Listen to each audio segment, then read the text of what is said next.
Semaine spéciale consacrée aux commémorations des 80 ans de la rafle du Veldiv sur RCJ. Une émission proposée avec la Fondation du judaïsme français. 01 53 59 47 47. Merci d'être avec nous dans Essentiel. Vous avez vu un générique particulier cette semaine pour ces 80 ans de la commémoration de la rafle du Veldiv, une semaine d'émission spéciale sur RCJ qu'on démarre donc avec vous, Véronique Cabu. Bonjour. Bonjour, madame. Merci beaucoup d'être avec nous. Vous êtes la femme de Cabu et vous allez nous parler de cet album de dessins de Cabu, La rafle du Veldiv, dessin présenté par Laurent Joly aux éditions Talendier. Laurent Joly, bonjour. Bonjour. Merci beaucoup d'être avec nous. Je suis vraiment heureuse qu'on ait réussi à faire coïncider vos emplois du temps pour que vous soyez ensemble. D'abord parce qu'évidemment, Laurent Joly, vous avez présenté ses dessins dans cet album. Et puis aussi parce que vous êtes l'auteur chez Grasset de La rafle du Veldiv, Paris, juillet 42. Vous êtes directeur de recherche au CNRS. Laurent Joly, vous êtes l'un des plus grands historiens français. Et clairement, après avoir lu ce livre, vous êtes, c'est le livre de référence qu'il faut absolument que tout le monde lise. Parce que ce qui est compliqué parfois avec les témoignages, c'est que c'est un angle, forcément, c'est un témoin qui a vu, qui raconte ce qu'il a ressenti, ce qu'il a vécu. Et ce qui est compliqué parfois avec les historiens, c'est que parfois ça peut être un peu froid. C'est le travail de l'historien, les dates, les chiffres, etc. Et avec vous, eh bien, nous avons les deux. Il y a à la fois le travail incroyable de l'historien, et c'est l'étudiant en histoire qui parle, et il y a le travail incroyable, extrêmement émouvant, des témoignages humains que vous avez cherchés, récoltés. Je voyais Corentin, Véronique Cabu, vous appelez Sherlock Holmes. Je pense que c'est pas totalement anodin et que ce travail extraordinaire que vous avez mené, Laurent Joly, eh bien, c'est un travail pour l'histoire, évidemment, mais aussi pour tous ceux qui ont vécu cette rafle et qui n'en sont pas revenus.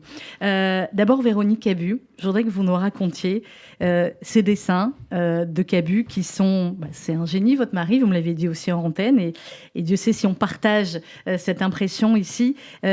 Ces dessins, pourquoi vous avez eu envie de les publier? Comment ils ont été trouvés, retrouvés? Comment vous en avez eu connaissance? Alors, Cabu a été un dessinateur. Sa vie, c'était le dessin, et sa vie, c'est surtout d'être publié. Donc, quand on lui fait la proposition en 67, il refuse pas. Et il lit le livre de Lévy et Tillard et il fait ses dessins. Il consacre toute son énergie et sa force à ses dessins. Mais la publication, c'est le plus important. Et ce journal, mais je laisserai Laurent en parler parce que je suis pas très compétente là-dessus. Ce journal, Le Nouveau Candide, c'est un journal un peu tapageur, c'est ça, Laurent, hein? Tout à fait. Bon, c'était quoi? C'était un ancêtre de Charlie Hebdo? Pas du tout. C'était pas du tout cette ambiance-là. C'était un hebdomadaire gaulliste Oui. qui avait été créé pour concurrencer l'Express, avec tous ces news magazines. D'accord, donc c'était sérieux. Et c'était sérieux, mais avec toujours une accroche très tapageuse. Les unes, maintenant on est très habitué à voir ces unes, sensationnalistes. On dirait que c'est pour faire du buzz. Voilà. Et donc le Nouveau Candide, c'était ce mélange un peu, des unes un peu avec des femmes un peu dénudées. On s'indigne de choses, liées à l'évolution des mœurs, la pilule, etc., les mini-jupes. Et puis, on essaye d'avoir des articles de fond pour toucher un public plutôt conservateur. Vous voyez que c'est un drôle de mélange. Oui. Alors, ces dessins, Véronique. Alors, ces dessins, moi, je les connaissais partiellement. Et il y en a 3 qui ont été publiés. Ils n'ont jamais été republiés depuis 67, à l'exception de 3 dessins qui ont été... j'ai choisi de les mettre dans la biographie de Cabu, rédigée par Jean-Luc Porquet, et j'ai choisi d'en laisser 3. Mais à l'époque, j'étais pas en forme et je les ai pas regardés comme j'aurais dû les regarder. Oui. Et là, grâce à Laurent... l'anniversaire du 80e anniversaire de la rafle, tout d'un coup, je me suis dit, ces dessins, ils doivent être montrés, puisqu'ils n'avaient jamais été montrés. Incroyable. Mais les originaux, pas... Et alors, donc, avec Laurent, on est parti, et les éditions Taillandier et le Mémorial de la Shoah, que je remercie, nous ont suivis.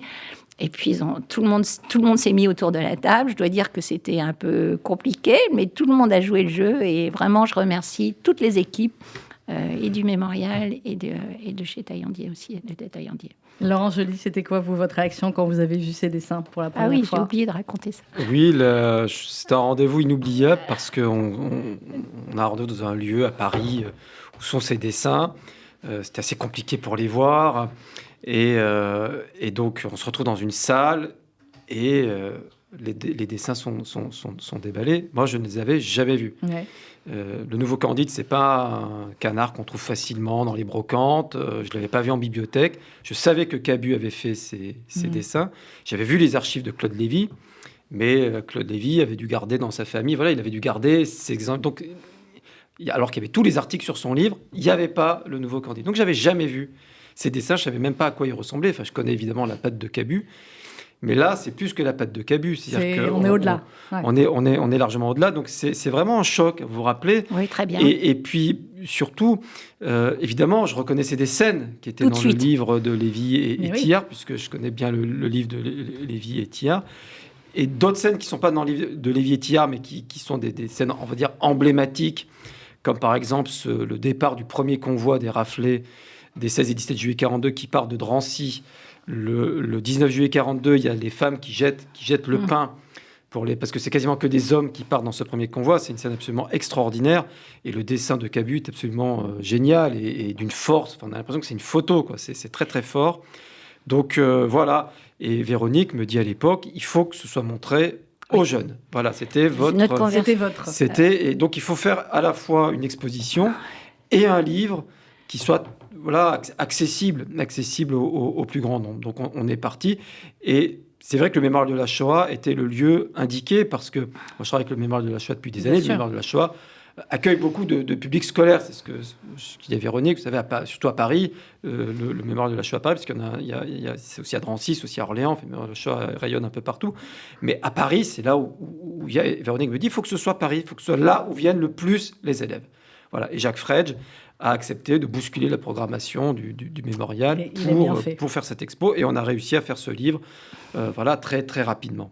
Alors, on va continuer à parler du livre. Laurent Joly, cette semaine sur RCJ, cette semaine spéciale, nous l'avons voulu aussi, évidemment, pour les jeunes générations. Donc, on va commencer par finalement ce qui est de l'introduction de votre livre et rappeler pour les plus jeunes qui écoutent cette émission, d'abord en deux mots, ce qu'est la rafle du Veldiv. Et après, évidemment, on va développer, Laurent Joly, qu'est-ce qui s'est passé les 16 et 17 juillet 42 à Paris. Alors, qu'est-ce qui s'est passé ? C'est la mise en application, déjà, d'une décision criminelle. Parce qu'avant ce qui se passe, il y a une décision. Et cette décision n'était pas une fatalité. Le gouvernement de Vichy a accepté la demande allemande. Les Allemands disent, on veut 40 000 juifs en âge de travailler. Ils font la même demande aux Pays-Bas, ils font la même demande en Belgique. Le chiffre global, c'est 90 000 pour les 3 pays, 40 000 rien que pour la France. Et on pense même on pense qu'à la zone occupée à ce moment-là. Et le gouvernement de Vichy dit d'accord. Il aurait pu dire non, c'est pas possible, c'est compliqué. Et ce qu'il fait en 41 d'ailleurs, où il tergiverse. Là, il tergiverse pas.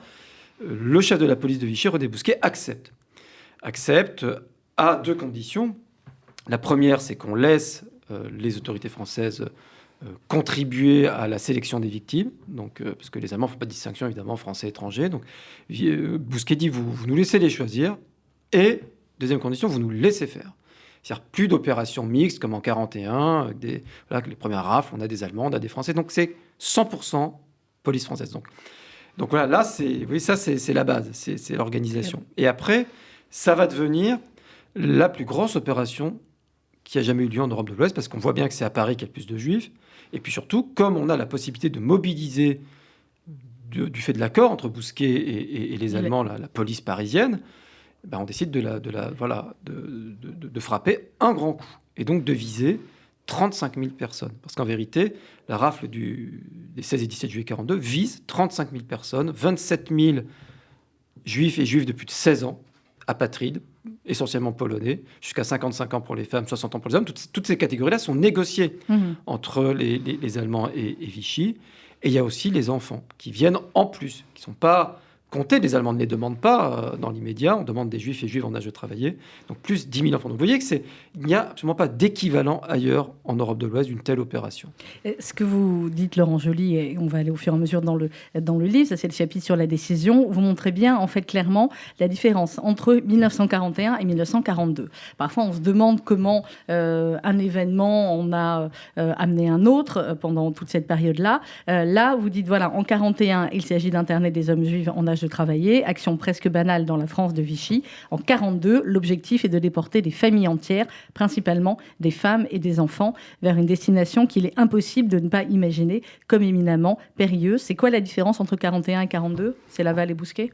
Oui, c'est Laval et Bousquet, exactement. C'est-à-dire que c'est ce choix qui est fait d'être proactif, en fait, et de devenir complice.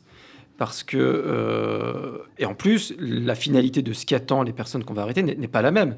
C'est-à-dire des hommes en âge de travailler qu'on garde en France et des femmes et des enfants dont on sait qu'ils vont partir, mais séparément, plusieurs semaines d'écart. Enfin, il ne faut pas être complètement naïf pour se dire que ce qui va leur arriver va être au minimum des maltraitances terribles et très cruelles, avec probablement la mort au bout du compte, puisqu'il y a déjà des rapports qui arrivent début juillet 1942. Oui. Donc à Vichy, on sait que la mort est au bout du voyage. Et malgré ça, le gouvernement, Laval est revenu au pouvoir il y a peu de temps. Il faut juste se remettre dans le contexte de l'époque. Oui, c'est pour ça. Laval, c'est l'homme qui annonce à la radio « Je souhaite la victoire de l'Allemagne ». On est dans cette séquence-là. C'est juin 1942, « Je souhaite la victoire de l'Allemagne ». Et ça a beaucoup choqué la population française. Et c'est un point de non-retour, si vous voulez. Là, c'est l'alignement complet sur l'Allemagne. C'est l'alignement complet. Donc quand les Allemands disent à ce moment-là « On veut 40 000 juifs », il faut leur donner 40 000 juifs. Voilà, il n'y a pas d'autre solution. Et après, on rentre dans cette espèce de négociation terrible pour quels juifs. Et la Vichy se greffe sa propre politique antisémite. C'est que Vichy veut depuis longtemps se débarrasser des juifs étrangers qu'ils considèrent comme indésirables. Ils le disent publiquement. Ce sont des ennemis de la France, ce sont des propagandistes communistes, gaullistes, ils font du marché noir. On doit se débarrasser des juifs communistes, des juifs étrangers. Donc on le dit, on le redit, on ne le dira jamais assez, Laurent Joly, et apparemment, on ne l'a peut-être pas encore assez dit, puisqu'il a fait de le redire il y a quelques semaines, il y a quelques mois. C'est Vichy, la rafle du Veldiv. C'est Vichy, dans l'exécution, dans la préparation et dans la mise en œuvre. Et s'il n'y a pas l'accord de Vichy, il n'y a pas la rafle du Veldiv. C'est si vrai qu'un an plus tard, il y aura la même opération qui sera pensée pour les naturaliser. Et quand Vichy dira non, les Allemands annuleront l'opération. Donc vous voyez, il n'y a même pas besoin d'aller beaucoup plus loin. De faire du chronique. Quoi. On sait ce qui s'est passé quand Vichy peut dire non. Justement, sur la connaissance de ce qui s'est passé, Véronique Abu, vous, quelle connaissance vous aviez de la rafle du Veldiv avant de voir les dessins de votre mari, avant que votre mari travaille dessus? D'abord, question bête, vous étiez déjà mariée avec Non, Abu? pas à l'époque. Voilà, non, d'accord. Pas à l'époque. Donc, à quelle connaissance vous aviez avant, et à quel moment peut-être qu'Abu vous a parlé, ou pas d'ailleurs, de ces dessins? Alors, Cabu m'a toujours parlé du Veldiv, parce que très jeune, il a gagné un jour un concours de dessin, et il est venu à 12 ans au Veldiv, et il a gagné un vélo, il a fait un tour de vélo. Donc, et il a failli tomber d'ailleurs.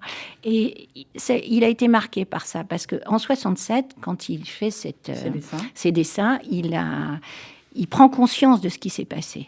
Et là, il comprend que peut-être il n'aurait pas dû y aller, ou il se pose la question. Il se pose vraiment la question. Mais il est jeune, il a 12 ans, et il est retourné après pour un concert de jazz, parce qu'il y avait Harlem Globetrotters. Harlem Globetrotters, oui. Voilà, c'est ça. Mais surtout, il y avait le fameux Cab Calloway, dont Cabu était l'idole totale, et il ne se passait pas une journée sans qu'il écoute un air de Cab Calloway. Il connaissait toutes ses chansons par cœur. Enfin, bref, comme ils disent, c'est le jazz qui swing. Et donc, il s'est interrogé, et donc on a souvent parlé de la rafle du Veldiv. Et notamment, en 95, Laurent, à chaque fois j'ai toujours une doute, donc je me retourne vers l'historien. En 95, quand le président Chirac a reconnu, etc., je me souviens très bien de ce jour-là, où il était très, très conscient, il attendait ce moment-là. À un moment que ça soit dit. Enfin, je me souviens très bien de la conversation qu'on a eue. Je me souviens pas de ces mots parce que c'est impossible. Mais je sais qu'il avait été très, très intéressé par cette prise de position du président Chirac.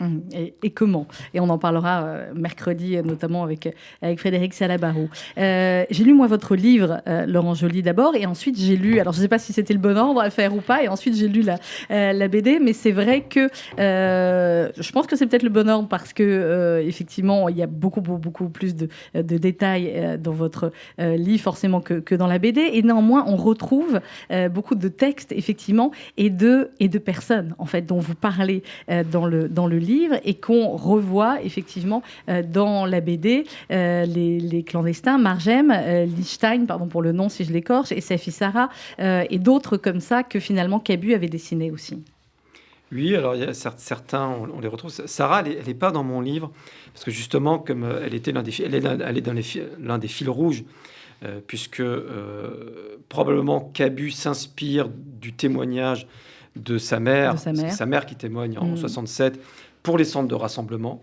Vous voyez cette jonction entre la rue de Belleville et la rue des Pyrénées qui amène dans ce goulot d'étranglement qui était le centre de rassemblement de l'impasse Métairie, je crois, enfin, qui existe toujours.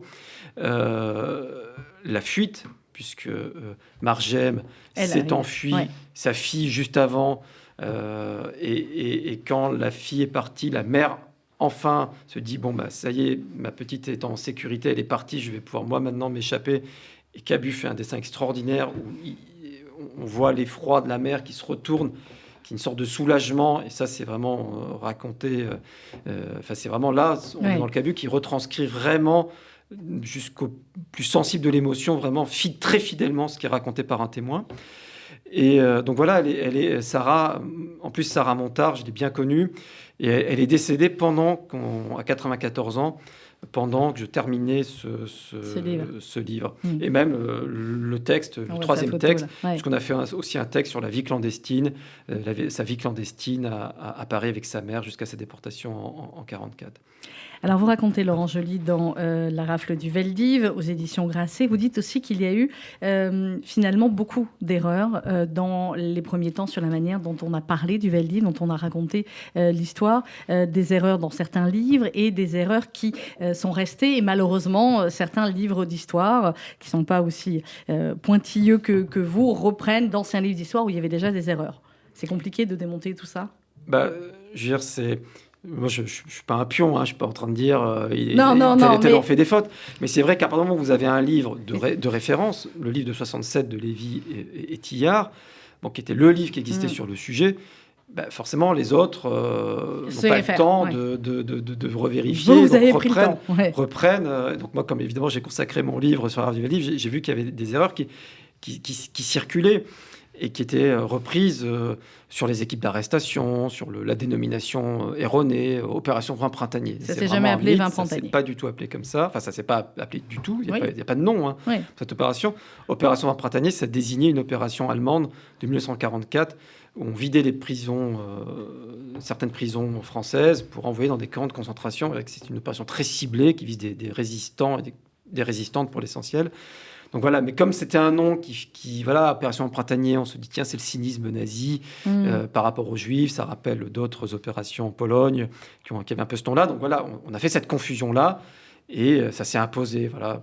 Alors que c'était pas le cas. Voilà, autre erreur qu'on voit aussi beaucoup, c'est des militants du Parti populaire français, le parti collaborationniste de Jacques Dorieux, qui auraient participé aux rafles.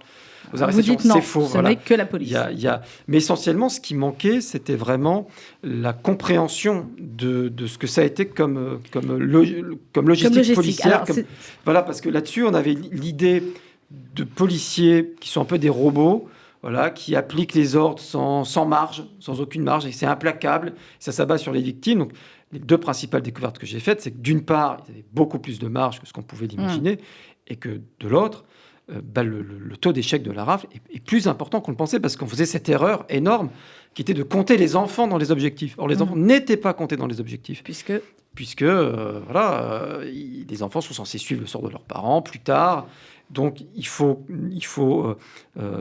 rapporter les résultats de la rafle par rapport aux objectifs concernant les adultes. D'où les deux. En fait, c'est les deux tiers des gens qui, au moment de la rafle, le 17 juillet 1942, ont échappé à l'arrestation. Alors, échappé pour de multiples raisons. Je m'aperçois qu'on n'est qu'à l'introduction du livre, tellement il y a d'éléments à évoquer. Ils ont échappé soit parce qu'effectivement, depuis quelques jours, il y avait une rumeur sur une grande rafle qui allait avoir lieu. Certains ont pu partir, d'autres n'y ont pas cru, d'autres, tout simplement, et vous le rappelez très bien dans le livre, Laurent Joly, d'autres n'avaient pas les moyens aussi de partir, et ils ne savaient pas où partir, parce que ce n'était pas non plus aussi simple. Et du côté de la police, vous dites qu'il y a eu 4500 policiers, c'est bien ça, qu'il n'y a aucun témoignages de policiers et que, vous dites, l'explication par l'obéissance ne saurait suffire. Et c'est là que c'est effectivement tout à fait passionnant parce que vous expliquez d'abord comment tout cela a été fait.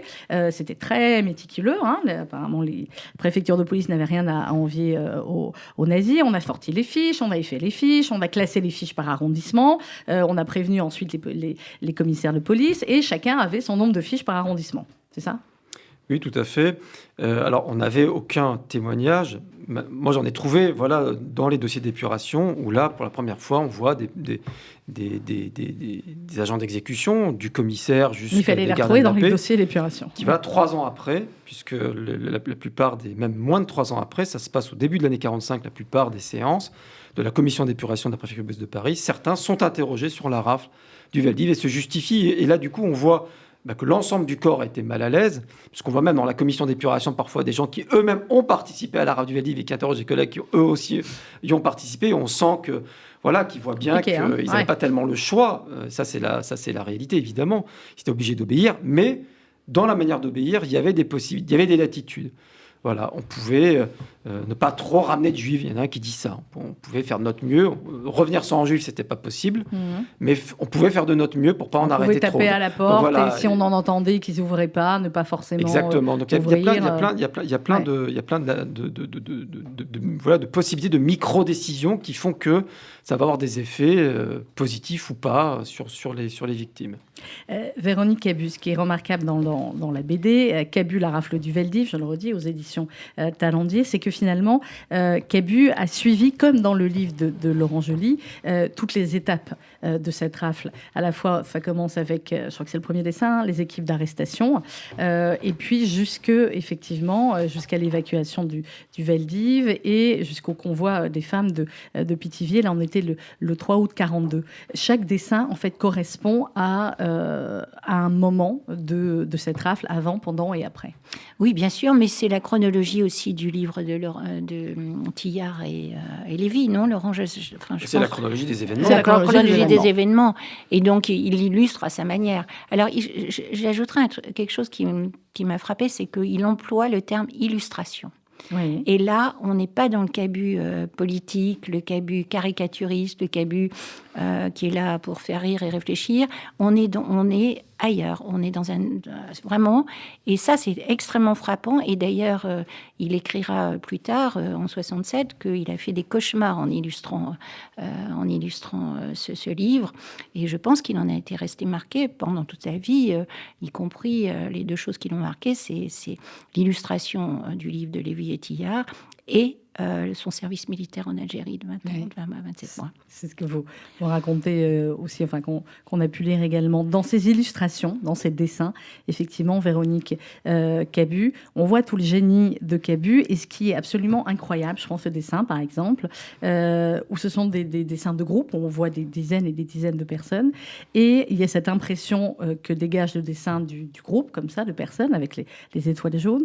Et il y a, si on regarde attentivement, chaque visage a une expression différente. Chaque visage nous parle. Oui, c'est tout à fait ça. Je reprendrai la formule de Ries. Ce sont des dessins sans parole, mais c'est des dessins où on sent la peur, on sent l'angoisse, on sent la désespérance. Enfin, vous voyez, ce sont des dessins qu'il faut regarder attentivement. Oh que oui. Attentivement, mais il nous fait passer l'horreur de cette tragédie. Et surtout, ce qui est très intéressant dans les dessins de Cabu, c'est qu'il dessine le regard comme personne. Et là, c'est quelque chose que l'on voit. D'ailleurs, il commençait très souvent par le regard. Il commençait par dessiner les yeux des gens. Ben oui. C'est ce qui vous a marqué aussi, Laurent Joly. Là, je vois ce dessin qui s'intitule Autour de la petite fille. Vous dites, avec ce dessin d'une force exceptionnelle, Cabu a très certainement voulu symboliser le drame des orphelins de la Grande Rafle, dont les parents ont été déportés et exterminés. Oui, il y a vraiment deux types de dessins. Il y a certains où Cabu est fidèle à l'événement qu'il veut retracer, dans le moindre détail, et d'autres où il a un choix artistique symbolique. C'est-à-dire c'est la réalité, mais pas la réalité réelle, la réalité telle que l'ont vécu les gens. Ce dessin-là de la petite fille, il est extraordinaire parce qu'il y a le côté très réel, c'est la petite fille. effectivement, qui est inspiré d'une véritable petite fille, donc il dessine vraiment dans le détail le plus précis, la chaussette, tout est pareil. Poupée, Tout est pareil. Et quand on voit la photo à côté, on voit qu'il a vraiment eu ce souci c'est elle. Et l'arrestation en arrière-plan, en revanche, là est symbolique. Parce que Cabu veut montrer que les personnes arrêtées sont des innocents qu'on arrête comme des gangsters. Et ça, les témoins le disent. Les témoins le disent, on avait l'impression d'être des bandits. On était arrêtés comme des bandits au petit matin. Vous voyez, comme quand des flics qui viennent. Et là, on voit des policiers. On a l'impression d'être dans un film. Vous voyez, on est en train d'arrêter Al Capone. Vous voyez.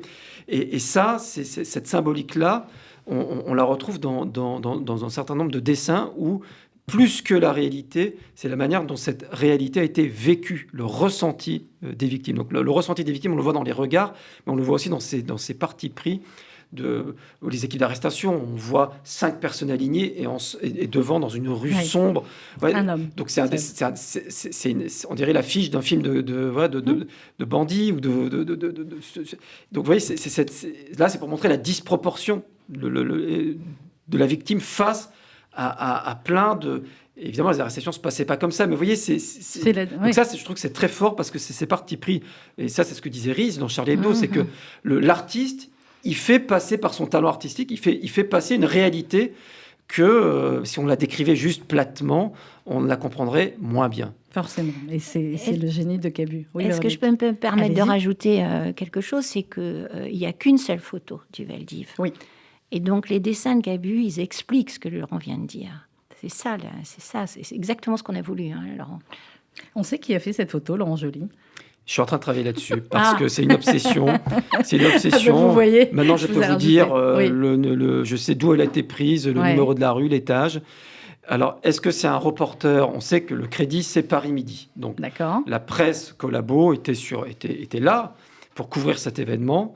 Et donc, il y a un reporter d'un journal collaborationniste, puisque tous les journaux sont collaborationnistes à l'époque, on peut pas, sinon on ne peut pas apparaître.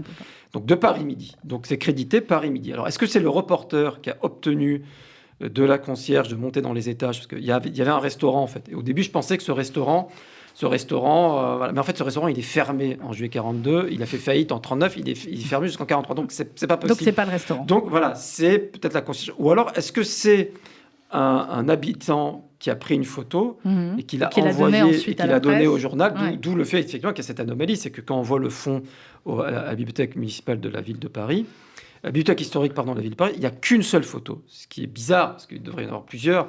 On voit les rafles de 41, 2 jours dans tout Paris. Voilà, donc donc il y a là un mystère qui n'est toujours pas élucidé. En tout cas, le fait est que les Allemands ont refusé la publication de cette photo. Et on donnait comme mot d'ordre à la presse de ne pas dire un mot de cette opération qui a été pourtant un événement public que tous les Parisiens, en tout cas dans les quartiers de l'Est parisiens, ont vu. Et voilà, il n'y a pas un mot dans la presse parce que les Allemands savaient que, en fait, il n'y avait rien à en dire puisque la population n'a pas adhéré. Oui. Donc, ce qu'ils pensaient faire, c'est-à-dire de la propagande autour de cette rafle, c'était pas possible de le faire. Parce que les images étaient évidemment particulièrement terribles et que même si les Français avaient été abreuvés d'expositions et de propagande sur les Juifs, et même si certains, et dans les concierges et dans les commissaires, non seulement ont dénoncé, ont aidé, il y a tous ceux qui ont sauvé, bien évidemment, et la population qui était dans les rues de Paris voit finalement ces hommes, ces femmes, ces enfants, leurs voisins, des enfants montés dans des bus comme ça, et la population est quand même globalement choquée, Laurent Joly. Absolument. Et là, pour l'un des choix artistiques de Cabu, délibéré et de ne montrer aucun témoin. Vous ne voyez jamais personne dans la rue. Alors on discerne à un moment donné quelqu'un derrière une fenêtre.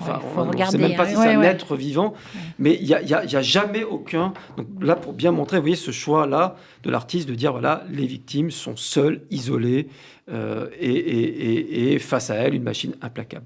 Mais la réalité, c'est que c'est un événement public, que les voisins sortent, qui parlementent avec les policiers, que dans la rue, les gens voient ce qui se passe. parce que ça commence au petit matin, mais c'est long la rafle.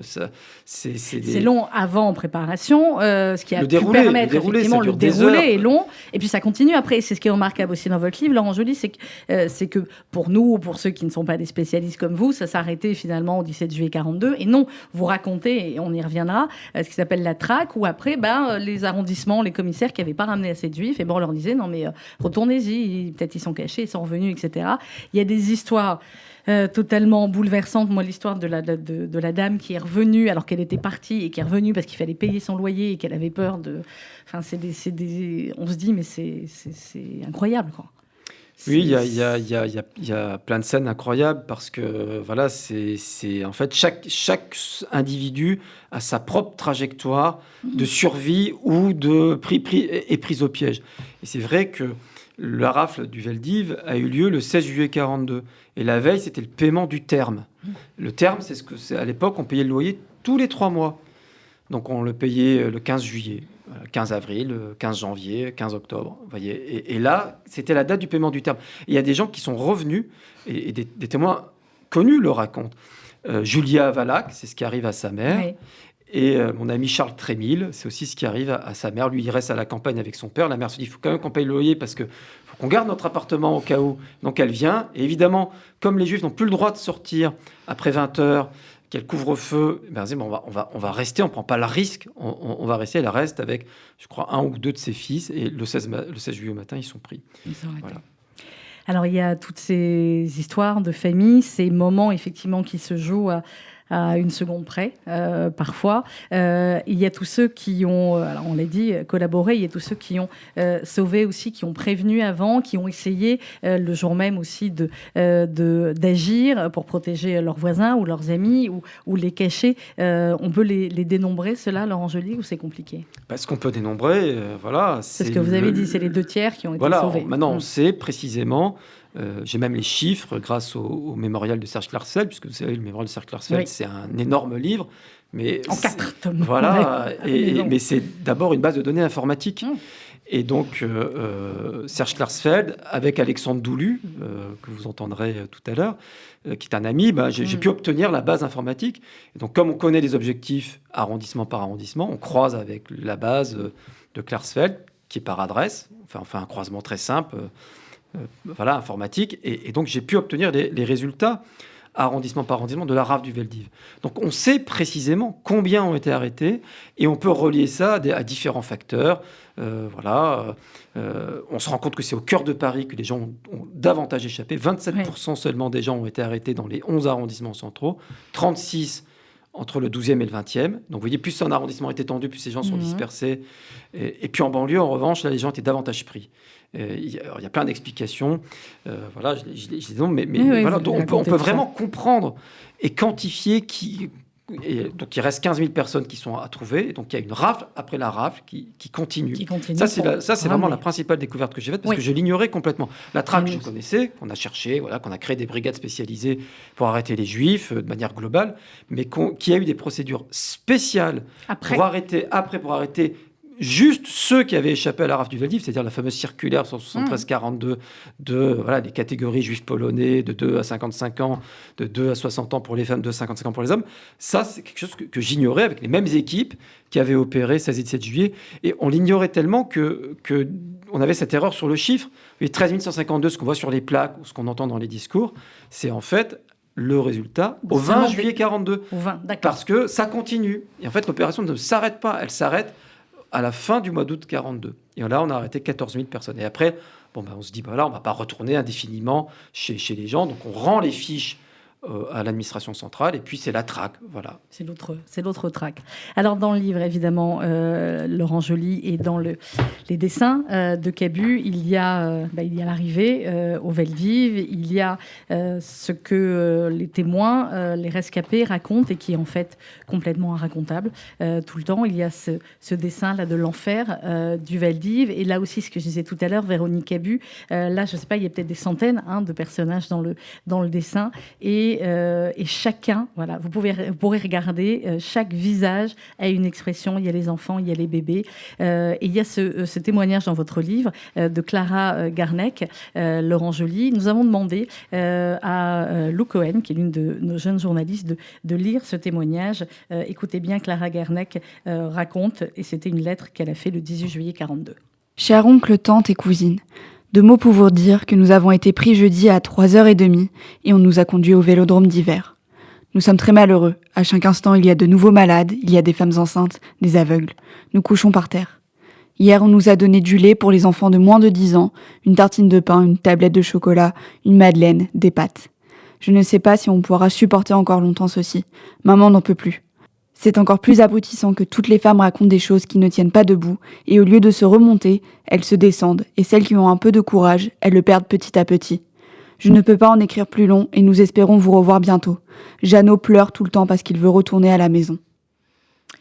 Extrait de la lettre de Clara Garnec, témoignage du Veldiv, Laurent Joly qui illustre bien l'enfer du Veldiv. Il n'y a pas d'autre mot. Ce qui s'est passé là-bas était innommable, inracontable.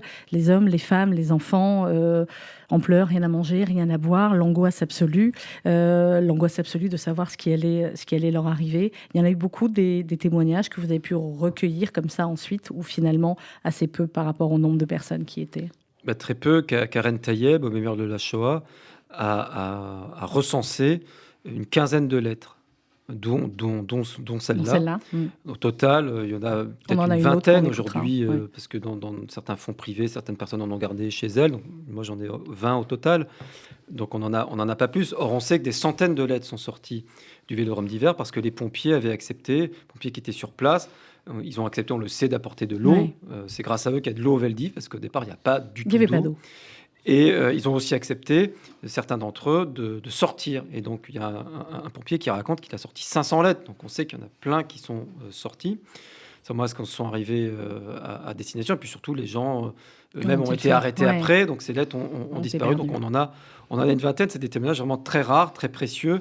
Même si les gens, on le voit bien dans cette lettre de Clara Garnec, on ne veut pas non plus complètement alarmer les proches, mais là, on devine quand même que c'est l'enfer. On devine quand même que c'est l'enfer, parce qu'effectivement, rien n'avait été préparé pour les recevoir. C'est ça, Laurent Joly. Quand on voit la logistique incroyable qui a pu être mise en place par l'État français avant pour les chercher, les arrêter, etc., est-ce qu'ils n'ont rien mis volontairement, ou est-ce qu'ils n'ont rien mis parce qu'ils n'ont pas pensé, ou est-ce qu'ils n'ont rien mis parce qu'ils ont dit de toute façon, on les met après dans des bus, dans des trains, et c'est plus notre problème? Oui, c'est un mélange d'engrenage criminel et d'incurie administrative.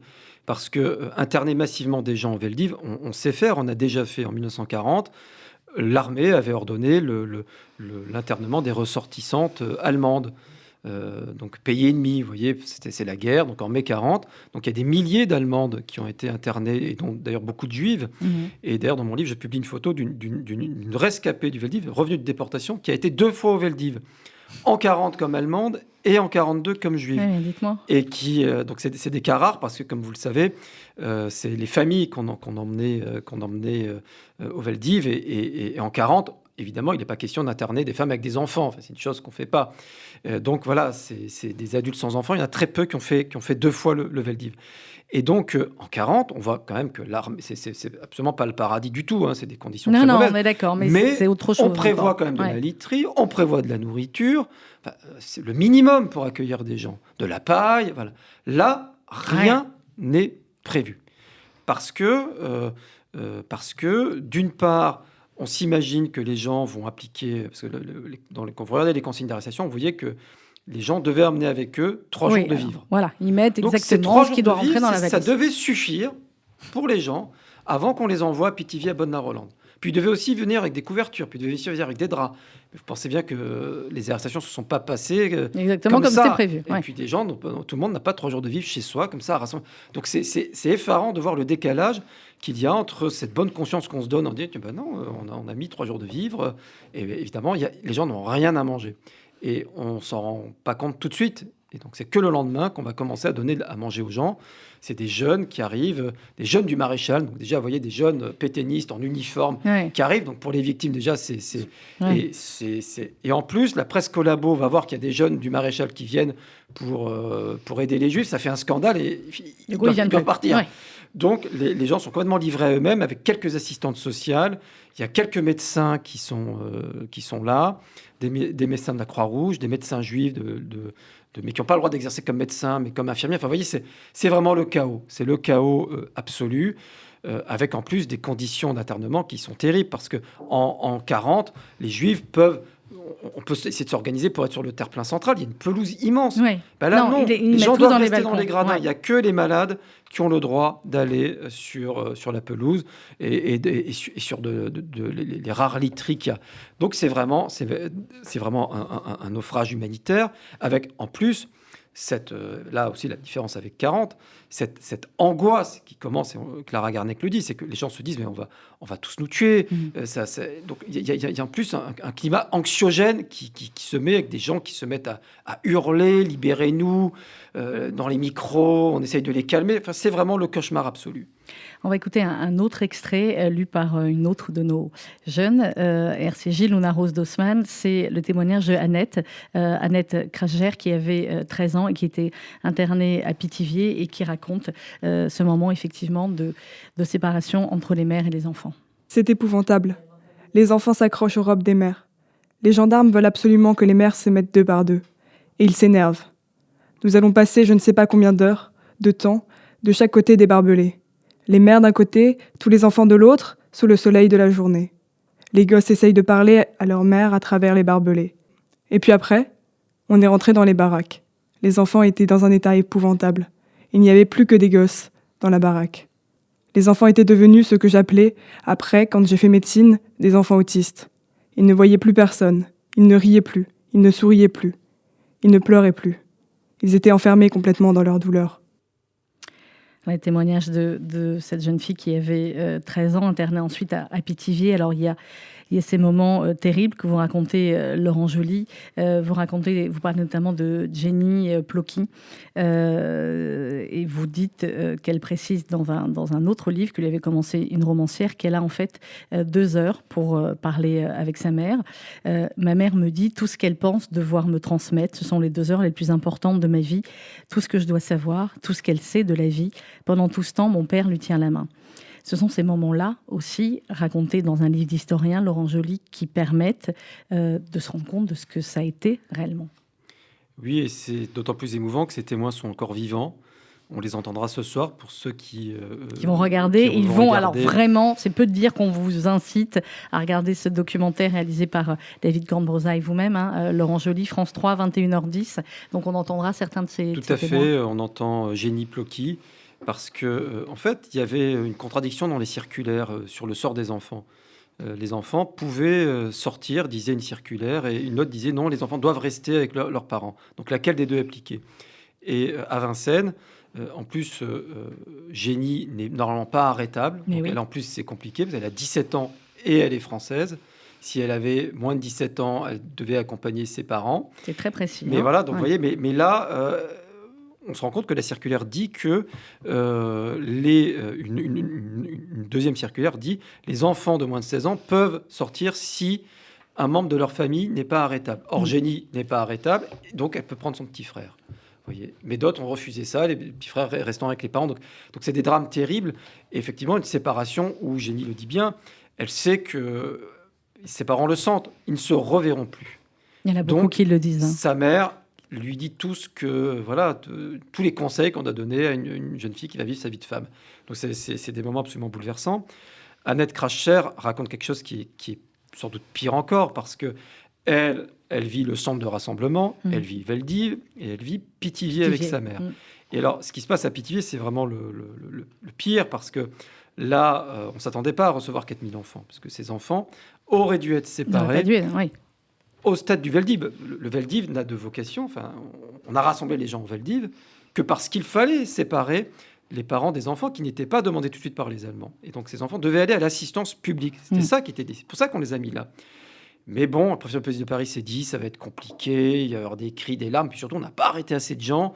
Donc les enfants, on les met voilà, avec. Les enfants, comme ça, on gonfle les chiffres, et puis c'est l'administration du Loiret qui va se débrouiller avec ça. C'est vraiment ça. Vous voyez comment le crime peut être derrière des choses très banales, hein, très ordinaires. Et donc, il y a ces enfants qui partent. Mais bien sûr, il faut d'abord remplir les convois. Donc, on prend d'abord les adultes et les hommes. Puis ensuite, les femmes. Arrive le tour des femmes. Ça, c'est dans l'un des dessins de Cabu. On a les hommes qui partent de Drancy, on le voit, les directement déportables. De Pithiviers, un convoi qui part le 31 juillet. Et le fameux convoi des femmes. C'est pour ça que le dessin de Cabu est très fort, parce qu'on ne voit que des femmes. Ouais, que des femmes. Et effectivement, il y a un convoi en France, sur les quelques 80 convois qui sont partis, où il n'y a eu que des femmes. C'est le convoi du Trot de 42, dans lequel il y a la mère d'Annette Cracher et sa sœur. Et c'est terrible parce que voilà, il y avait déjà une première dislocation avec les pères qui partent, et maintenant ce sont les mères. Et après ça, les enfants sont seuls, complètement livrés à eux-mêmes. Il y a un moment donné où vous racontez Georges Oran qui dit il voit un enfant, je parle à un bonhomme d'un peu plus de 6 ans. Il est chef de famille, il a son cousin d'à peine 4 ans. Mon chef de famille porte l'étoile, il est crâne et porte son baluchon comme un sac de campeur. Il est décidé. Son cousin, c'est comme son frère, son fils, son enfant. Il a 6 ans. Il s'occupe de son petit cousin qui a 4 ans. C'est parce que, évidemment, ces enfants sont seuls. Il y a quelques adultes qui sont encore là, des assistantes sociales. Et dans un état de dénuement, ils ont des poux, ils ont des croûtes. Enfin, c'est terrible. Et les Allemands finissent par donner l'ordre de les déporter. Autour du 13 août 42, ça y est, on peut déporter les enfants. C'est-à-dire qu'à Auschwitz, c'est prêt pour les gazer, les brûler. Voilà, c'est vraiment cette dimension-là qui explique cette aberration de transfert plusieurs semaines après leurs parents. Mais évidemment, les Allemands refusent des convois où il n'y a que des enfants, parce que, vous imaginez, c'est pas gérable. Donc il faut envoyer ces enfants à Drancy. Et Georges Oran-Koranski, qui fait partie d'une équipe de corvée, va les accueillir avec d'autres. Et il va dessiner d'ailleurs cette arrivée des enfants qui sont... C'est apocalyptique de les voir. Et on va ils vont être traités comme des adultes, c'est-à-dire qu'on les arrête, on les met dans des bus, on les envoie à Drancy. Ils passent à la baraque de la fouille, donc d'où cette scène que décrit Georges Oran-Koranski, où les enfants sont là comme des jeunes chats, d'essayer de défendre leur maigre bien, ce que leurs parents leur ont laissé. Mais on va quand même leur prendre. Voilà. Et on les mélange avec des adultes qui viennent de zones libres, puisque Vichy fait des rafles en zone libre, et ils sont déportés à partir du 17 août 42 de Drancy. Véronique Cabu, qu'est-ce que ces dessins, aujourd'hui, vont apprendre aux plus jeunes et à ceux qui... Je ne connais pas l'âge de Laurent Joly, mais on doit être globalement à peu près de la même génération, à tous ceux qui avaient peut-être une autre image de Cabu, dessinateur et journaliste, vous le dites dès les premiers mots, carte de presse numéro 21 000 et quelques, et on sait à quel point pour les journalistes c'est important ce numéro de carte de presse. Qu'est-ce qu'on va apprendre de plus grâce à ces dessins sur Cabu, sur l'homme qu'il était ? On va juste voir ses convictions, et l'important c'est de venir les voir, de les regarder, de les regarder. Je ne peux pas dire plus, je suis pas... mais je veux que, franchement, toutes les familles, tous les gens qui nous écoutent aujourd'hui viennent avec leurs enfants, leurs petits-enfants, viennent voir et expliquent. Et je suis très frappée, je suis retournée dimanche matin au mémorial, de voir à quel point les visiteurs sont attentifs, regardent. Il y a des familles justement qui viennent, des parents avec des jeunes adolescents. C'est exactement ce qu'on veut. Il y a un grand silence dans la pièce. Bien sûr, on est au mémorial de la Shoah, mais il y a une vraie écoute et un vrai regard. Et c'est exactement ce qu'on voulait avec Laurent. L'expo est jusqu'à quand, Véronique Cabu ? Jusqu'au 7 novembre. Jusqu'au 7 novembre, inutile de dire qu'on va y retourner et en parler également. Laurent Joly, on va beaucoup, pendant cette semaine, évidemment, parler, une semaine spéciale, je le rappelle, mais beaucoup parler de transmission aussi, de comment transmettre aux plus jeunes. Clairement, des expositions telles que celle-là, des dessins. Il y a des choses qui passent par l'écrit, qui passent par les films, par les documentaires. Et je rappelle ce soir, France 3, 21h10, votre documentaire avec David Cambrosa. Et il y a d'autres choses aussi, peut-être pour les plus jeunes, en tout cas pour les adolescents, qui passent par ce média-là, par le dessin. Oui, avec Véronique, c'est vrai qu'on se dit que c'est sans doute le support idéal pour toucher les plus jeunes. Parce que ces dessins, on les a classés dans l'ordre vraiment le plus logique. Voilà. Et donc, à chaque étape, on peut expliquer de manière très simple qu'est-ce qui s'est passé. La décision du gouvernement de Vichy, qui a agi. C'est ce que vous avez repris en mettant des textes qui à côté. exécute, comment ça se passe pour les victimes, les différentes étapes, parce que c'est assez compliqué en fait. En général, on ne sait pas les détails. Et là, on l'explique de manière très claire. Voilà, d'abord, on a arrêté les gens, on les a amenés dans des centres de rassemblement. On a un dessin de Cabu qui nous montre un bus. Ensuite, on a un centre de rassemblement. Ensuite, on sait que les familles sont allées au Vélodrome d'hiver. Après ce premier tri dans les centres de rassemblement, il y en avait un par arrondissement, parfois plus. Ceux qui étaient directement déportables, les adultes sans enfants, vont à Drancy. Et on a un dessin qui nous montre un premier départ dès le 19 juillet 1942. Au Veldiv, on y reste pendant quelques jours. Et à partir du 19 juillet 1942, on les envoie à la gare d'Austerlitz. On a un dessin de la gare d'Austerlitz, où c'est quasiment que des femmes, des enfants qu'on voit. Et ensuite, c'est Pithiviers, Bonne-Norrlande. Donc, on peut suivre toutes les étapes de ce drame, parce qu'on n'a pas de photos, évidemment, de tout ce qui s'est passé pendant à part cette photo devant le Vélodrome d'hiver. Donc, je pense vraiment que c'est au début, on n'aimait pas ce mot-là, parce que c'est un mot un peu lourd, outil pédagogique, et ça fait un peu jargon de l'éducation nationale. Mais c'est le cas. Mais c'est le cas, voilà, faut l'assumer. Et d'ailleurs, hier, j'ai donné une formation avec des profs, et pour eux, c'est un outil formidable. C'est un outil extraordinaire.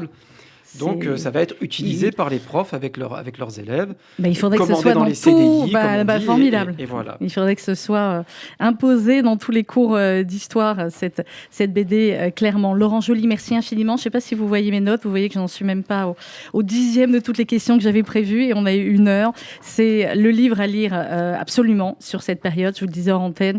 Il y a eu les travaux de Serge et Beat Klarsfeld. Il y a eu les travaux de Paxton. Et il y a les travaux de Laurent Joly. La rafle du Veldiv, Paris, juillet 1942, c'est aux éditions Grasset, à lire et à faire lire absolument. Véronique Cabu, c'était un grand honneur de vous recevoir ce matin. Ça nous a permis de découvrir aussi un autre Cabu. On a dit que si on devait pleurer, on pleurait qu'à la fin. Donc voilà, et c'est vrai que Cabu nous manque terriblement. Que je me souviendrai toujours de ce jour terrible de 2015 où nous étions à l'antenne et où on a vu les noms arriver de Charlie Hebdo. Et quand j'ai lu le nom de Cabu, je n'ai pas pu le dire à l'antenne parce que je me suis dit c'est pas possible. On peut pas tuer Cabu, on peut pas tuer les génies, on peut pas tuer l'innocence, on peut pas tuer l'intelligence. Et donc avec ces dessins, effectivement, Cabu est encore plus immortel. Merci beaucoup. C'est moi qui vous remercie. Je l'ai dit juste à la fin. Merci beaucoup, vraiment. Véronique Cabu. La rafle du Veldiv, dessin présenté par Laurent Joly. C'est aux éditions Talendier. À partir de quel âge on peut l'offrir aux enfants, Laurent Joly ? Si vous aussi, vous pleurez Laurent Joly, on ne va pas y arriver. Non, mais je pense qu'effectivement, à partir de, je dirais, 14 ans, je sais pas. Allez, 12 ans et demi pour ma fille, vous allez lui dédicacer, Véronique. Merci beaucoup à tous les deux. La semaine 80 ans commémoration de la rafle du Veldiv sur RCJ continue donc tous les jours. Et dans un instant, c'est la parole aux témoins, aux rescapés avec Rudy Saada, Laurence Goldman, Margot Siffer, Églantine Delalleux, toute la formidable équipe de RCJ Midi.